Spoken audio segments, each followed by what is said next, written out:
back to Fight Capital, where we step into the ring of combat sports business. I'm your host, Ryan Rappaport. Today, I'm joined by Anthony Gonzalez. Anthony's the founder of Murataya Striking and MMA, and he's a world-class striking coach who has been behind the pads and strategy with several top-ranked championship combat sports athletes.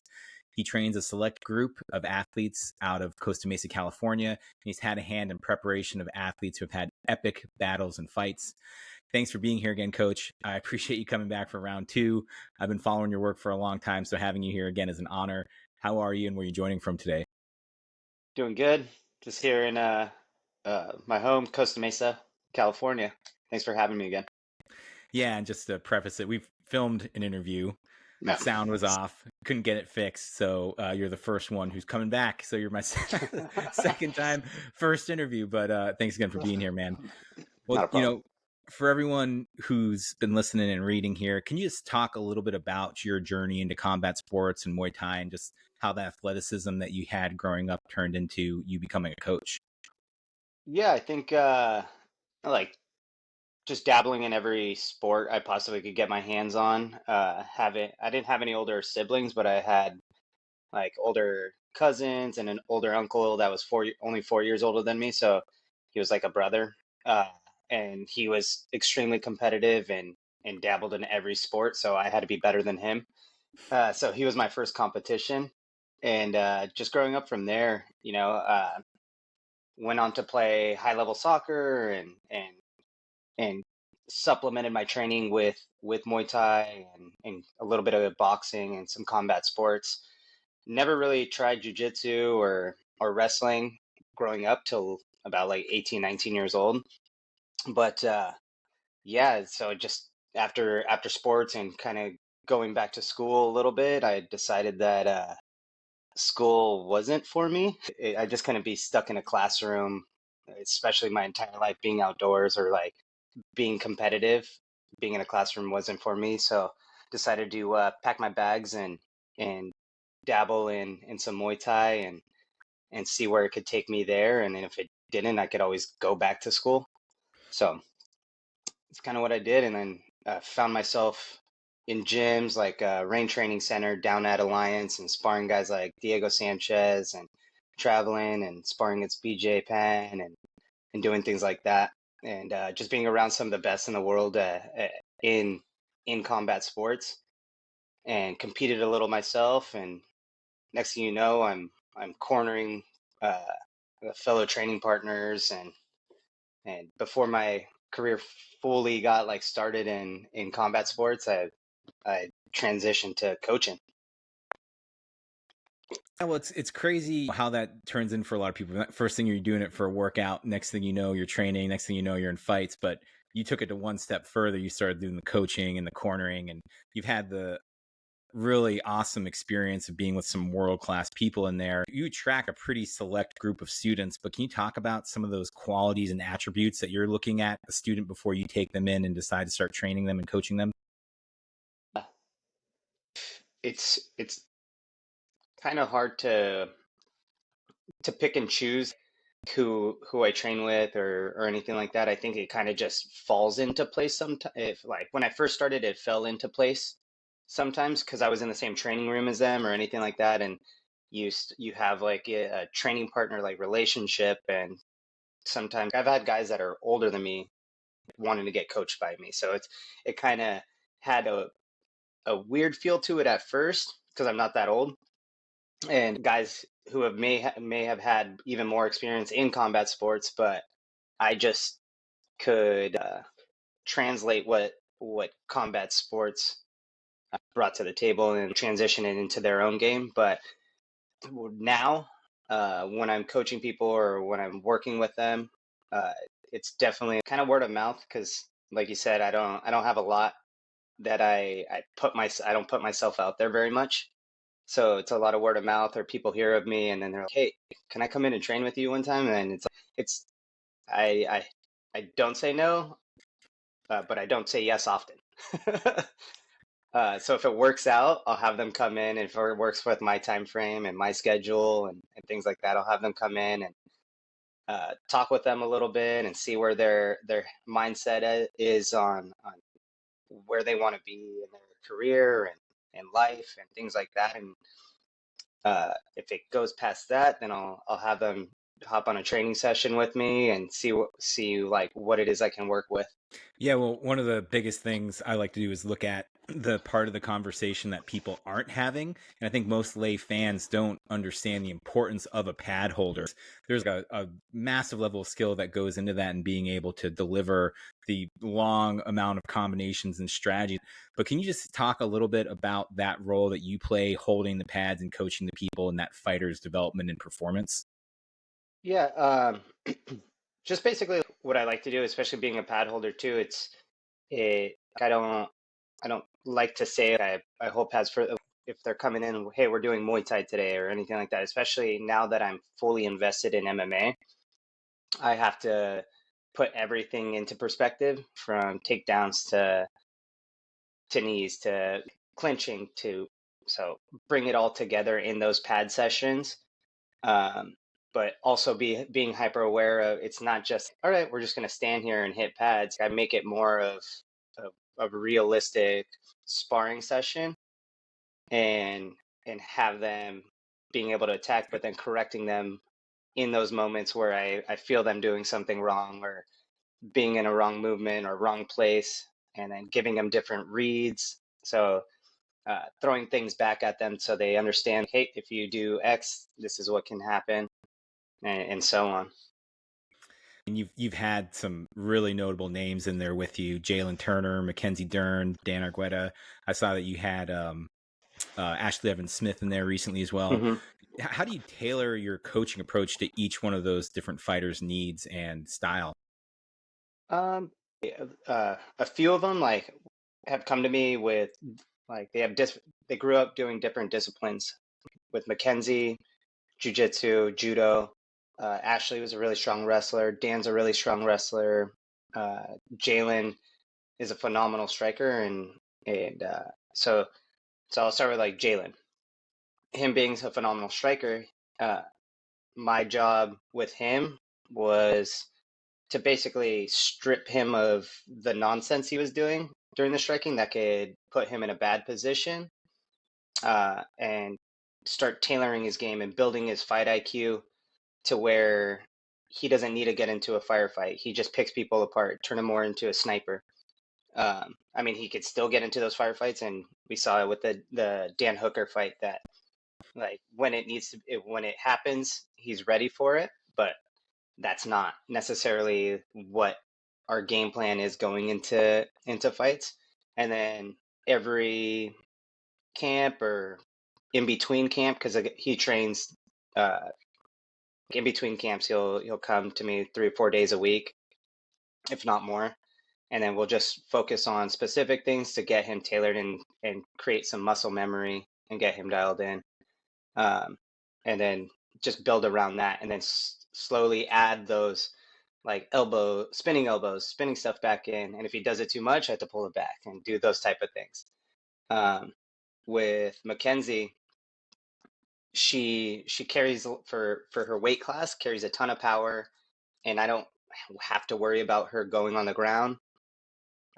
So tailoring her game basically to either initiate a clinch or help her get into those takedown situations, and then head to ground and pound. But now knowing how much power she carries in her hands and her kicks and stuff like that, I'm like, there's no reason we shouldn't be able to put away girls. So let's focus on 10, like 3 setups that can give you 10 different pathways, and then develop her from there.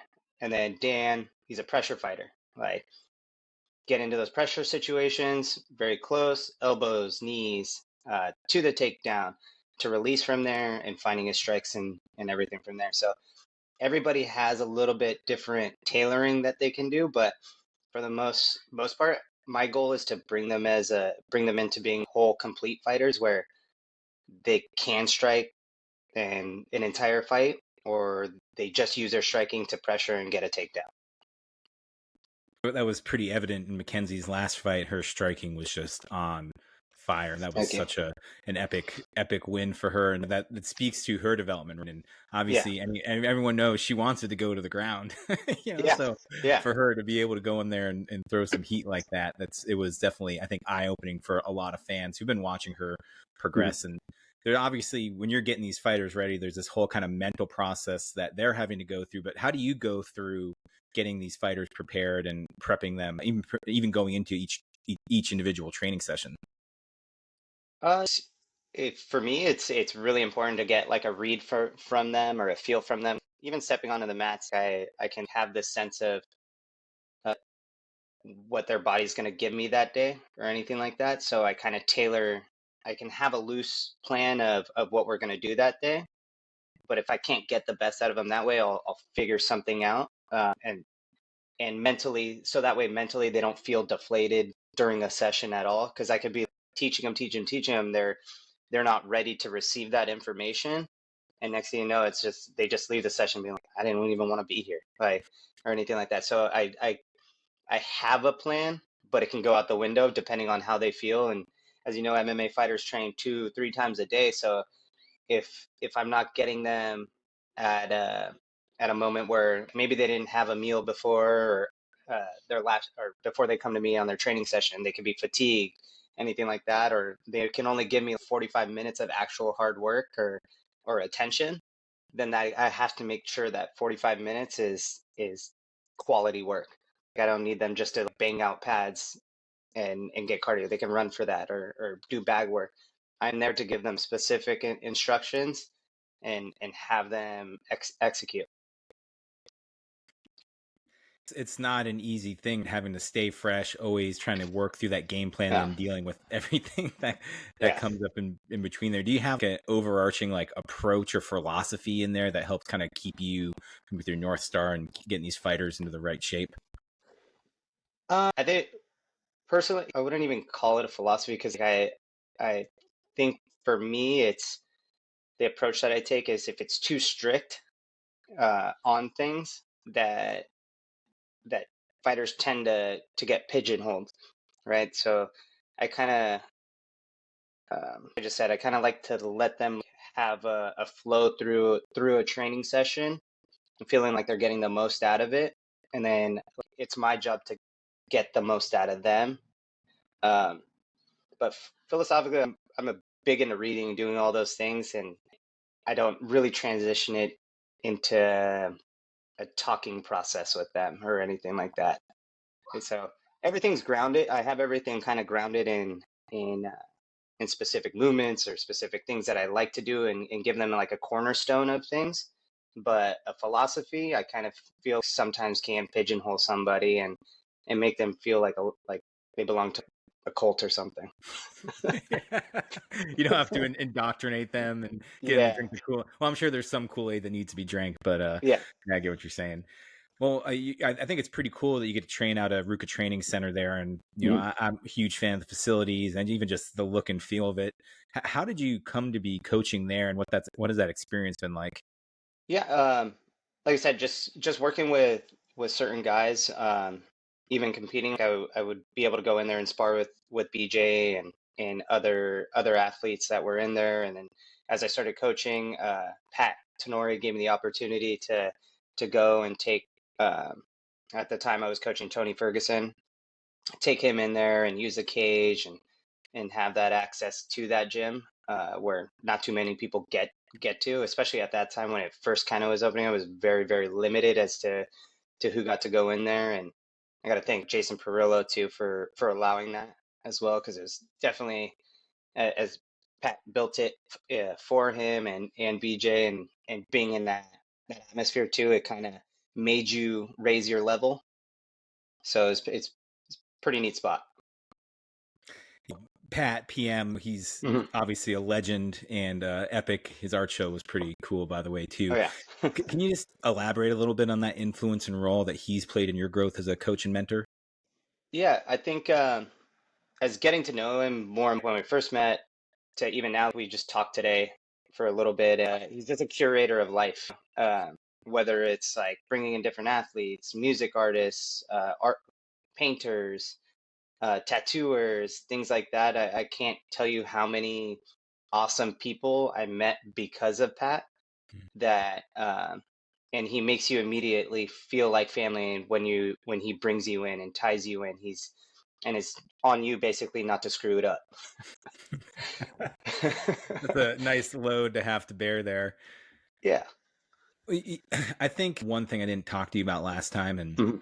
I would really love to get people's eyes on, is the life of being a coach. I think some people might look at it, maybe they glorify it and don't know the hard work that goes into that. But what advice would you give someone who was in your position 5-6 years ago and is working their way into the space and wants to achieve a level that you're at today? It's not going to come easy and it's not going to come fast. Stay diligent, I think, especially for me too. There's always going to be the old guard that is going to say the things that you're doing aren't going to work until they start working and then they start doing what you're doing. So if you have a direction, stick to it, but also have a mentor there to kind of let you know, kind of guide you a little bit too. I have to thank another fellow coach and guy that was a predecessor to me is Billy Fanua, and he kind of taught me kind of to have a little bit more vision of things and don't get stuck in what has been done. And I told you before, I'm not reinventing the jab or reinventing new punches or anything like that, but I think it's how I teach and how I can control uh, a session that makes a fighter feel comfortable and drive through. But yeah, for new coaches, just stick to it, I think, and then you're going to be missing a lot. Like I've missed friends' weddings, I've missed my goddaughter's first communion, baptisms,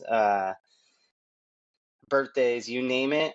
I'm out of town a lot, and luckily I have like a wife that is completely fine handling the household and our son without me here, but it definitely can get lonely on the road. But even though you are with people, you're not with your family. And then I separate my fight life and my family life completely differently. Like I don't really necessarily like hang out with a ton of fighters or hang out like I'm not out at fights unless I'm working. And then but when I'm in the gym, I give it my full focus. So that way I don't get diluted by all the fighting. I can kind of separate it. Well, you can only saturate yourself so Yeah. much. Even just myself, as much as I watch and read and listen, sometimes I have to like take a step back as a fan too, and obviously Hmm. in the business as well too. So that's good having that kind of life separation as well. Just wrapping it up, what's on the horizon for you? What's on the horizon for your fighters? Is there anything that you kind of want to cue the people into that's happening in your life? Yeah. Fight wise, this month we got Dan Argueta. He's fighting September 23rd. It's out in Vegas at the Apex. That'll be a good fight for him. I'm excited for him. We just had a really good training session today, and then I've been working with Danny Silva. He's fighting on Contender Series a few days later. I think it's the 25th. So he'll be in the cage trying to get that contract. Um, Mackenzie just signed her contract for Jessica Andrade on November 11th on the John Jones card. So that should be a good one. We'll travel out to New York and get a W on that one and get her a little closer to a title.